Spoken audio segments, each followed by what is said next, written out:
আমার আমার কাছে তৃতীয় প্রশ্ন যেটা ছিল যে আমাদের বিদেশি রাইটারের বই আমরা ফলো করব কিনা, আর আমরা ইন্টারমিডিয়েটে থাকাকালে যে আমরা কয়টি করে বই প্রতিটি সাবজেক্টের জন্য পড়বো সেটা।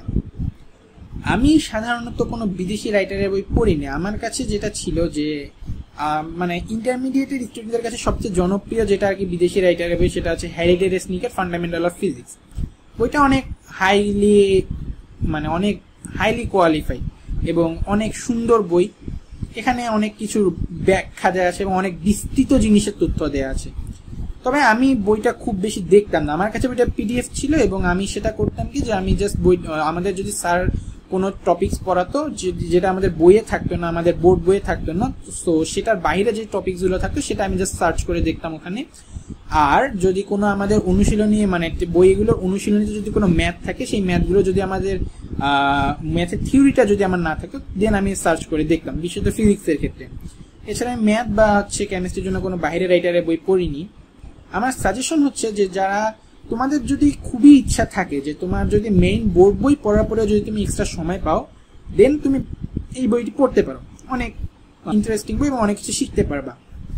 আদারওয়াইজ যদি তোমার কাছে মনে হয় যে তোমার বোর্ড বই পড়ে তুমি যথেষ্ট সময় পাচ্ছ না, তুমি ফ্রি করতে পারছো না, তাহলে আমি বলবো যে এগুলো পড়ার কোনো দরকার নেই। কারণ তুমি এইচএসসি এক্সাম বলো বা যে কোনো অ্যাডমিশন টেস্ট, ইঞ্জিনিয়ারিং বা মেডিকেল যেটাই অ্যাডমিশন টেস্টই হোক, কোনো অ্যাডমিশন টেস্টই তোমার বোর্ড বইয়ের বাহিরে বা মানে যেগুলো আর কি আমাদের পড়ে থাকো সেই বইয়ের বাইরে কোনো প্রশ্ন হবে না। সো যদি তোমাদের খুব ইচ্ছা থাকে দেন তোমরা পড়তে পারো, আর যদি না থাকে দেন এটা পড়ার কোনো দরকার নেই। আর ইন্টারমিডিয়েট আমার মতে যে প্রত্যেকটা সাবজেক্টের জন্য অন্তত দুটি করে বই থাকা উচিত। কারণ একটি বইয়ে সাবজেক্ট মানে একজন রাইটারের বইয়ে সব থিওরি ঠিক থাকতে পারে না, বা হচ্ছে কোনো থিওরি মিসিংও থাকতে পারে, সব থিওরি দেওয়া নাও থাকতে পারে।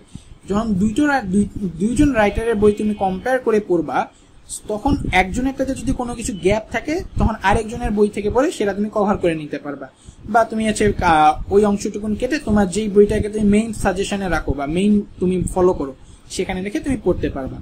সাধারণত যেটা করা উচিত তুমি একটা বইকে মেইন তোমার হিসাবে রেখে মেইন ফলো করে বাকিটাকে তোমার হেল্পিং হিসেবে রাখা উচিত।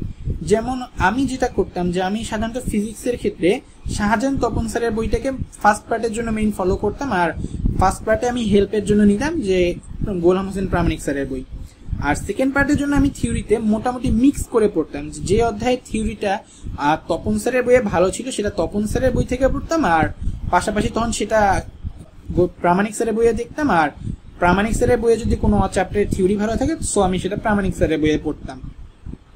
এটা আসলে তুমি নিজেই বুঝতে পারবা, যখন তুমি একবার একটা বই পড়তে শুরু করবে তখন তুমি নিজেই বুঝতে পারবা যে আসলে কিভাবে সেটা হচ্ছে। আর কেমিস্ট্রির ক্ষেত্রে আর আমি হচ্ছে যেটা ফিজিক্সের ক্ষেত্রে আমি করতাম যে ফিজিক্সে আমি থিওরি 2টা বই থেকে পড়লে আমি ম্যাথ করতাম 4টা বই থেকে। আমি আদার 2টা বই মানে ইসাক স্যারের বই আর গিয়াস স্যারের বই এই দুই স্যারের বইয়ের ম্যাথগুলো আমি ফটোকপি করে নিতাম, মানে ম্যাথের শিট পেজটা আলাদা করে জাস্ট ফটোকপি করে রাখতাম।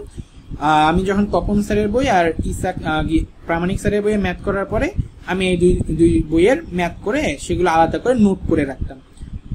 কেমিস্ট্রির ক্ষেত্রে আমি যে বইটা দুই পার্টেই সবচেয়ে বেশি পড়তাম সেটা হচ্ছে হাজারি স্যারের বই, আর কারণ এই বইটাতে অনেক থিওরি অনেক সুন্দরভাবে দেওয়া আছে। আর পাশাপাশি কবির স্যারের বইটাতে আমি ফলো করতাম সেকেন্ড পার্টের জন্য, যে সেখানে অর্গানিক কেমিস্ট্রি চ্যাপ্টারটা অনেক ভালোভাবে দেওয়া আছে। তবে সাধারণত যদি যে কোনো এই কবির স্যারের বই আর হাজারি স্যারের বই এই দুইজন স্যারের বইয়ের যে কোনো একজনের বইটাকে তুমি রেফারেন্স বই হিসেবে ধরে পড়তে পারো, কারণ এই দুটা বই হাইলি কোয়ালিফাইড এবং দুইটা বই প্রাইস মোটামুটি সেম, হয়তো বা একটু পার্থক্য আছে কিন্তু দুইটা বই মোটামুটি সেম। আর যদি তুমি একসাথে পড়তে চাও দেন তুমি একটা মানে দুইটা বইয়ে কম্পেয়ার করে দেখতে পারো কোনটাতে কোন চ্যাপ্টারটা ভালো আছে, দেন সেখান থেকে পড়তে পারো।